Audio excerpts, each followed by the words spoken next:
healer could have provided what he could. But God has a provision that we can't begin to touch. God has an amount of wealth that we can't even begin to know, and can provide for us in so many different ways. Let's think on that.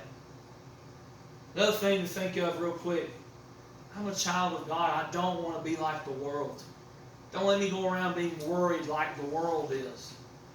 Don't let me go around worried about this coronavirus like the world is. Don't let me go around worried about how the nation's going to go, or the economy, or whatever it may be. Don't worry about that.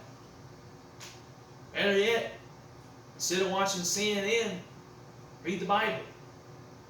Alright? It's not fake news here. This is true. This is reality. This is sufficient, infallible, inspired. The words of God, literally, written down by man. So read the Bible. And above all else, seek God. God's going to provide, but seek Him in other ways. Seek Him and His righteousness. Seek after Him in growing in your Christian life.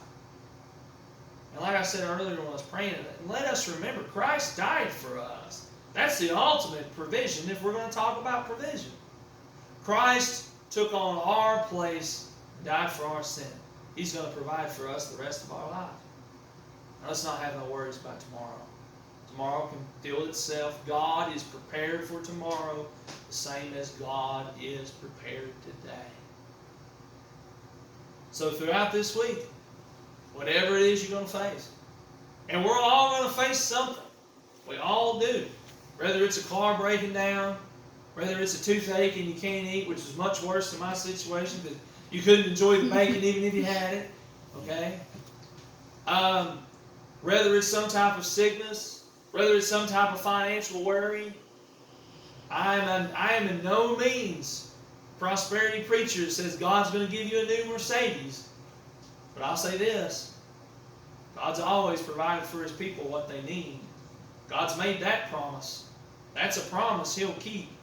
We can take that one to the bank and know for sure God's going to provide us with everything we need and be there with us no matter what we go through. We don't have to worry about it. We're provided for by a loving Heavenly Father. So let that be the thought we go through this week.